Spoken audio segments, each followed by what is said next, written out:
The gray-haired man lifts his head and sniffs the air. Smells like snow.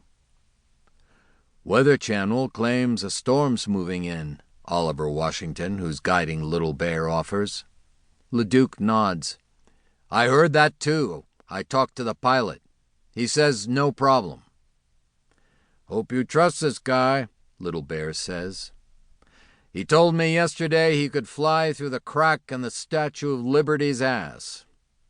Little Bear's eyes swim, unfocused, as he looks toward Leduc. Lady Liberty's wearing a dress, George.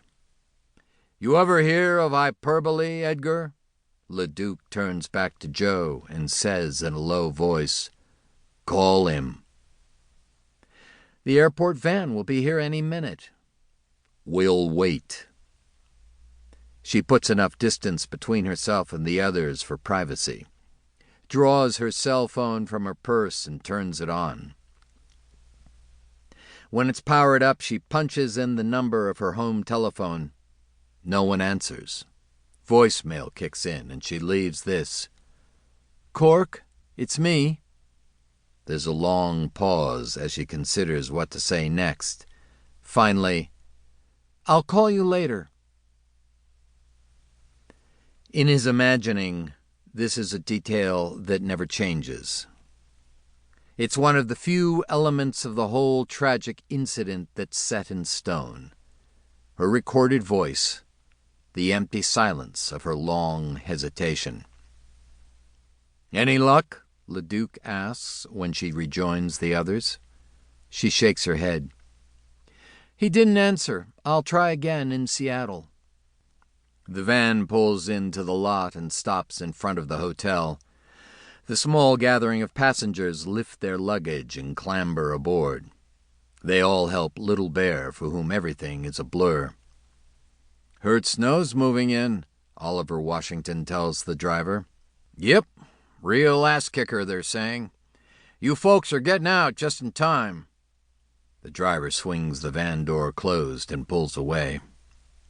It's no more than 10 minutes to the airport, where the charter plane is waiting. The pilot helps them aboard and gets them seated.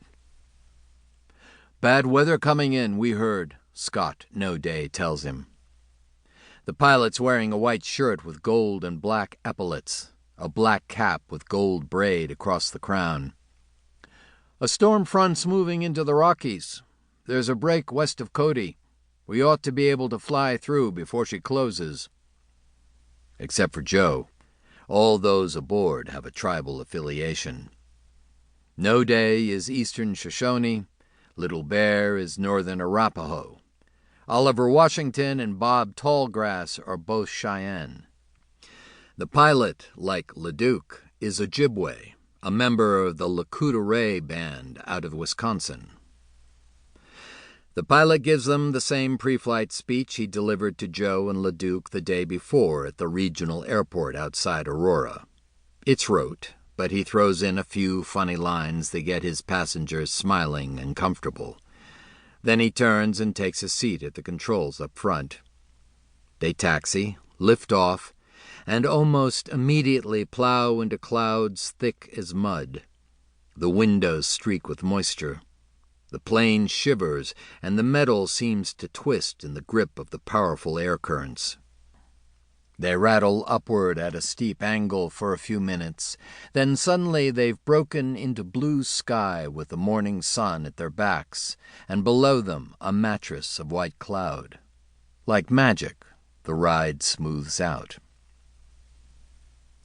Her thinking goes back to Aurora, to her husband. They've always had a rule, never go to bed mad.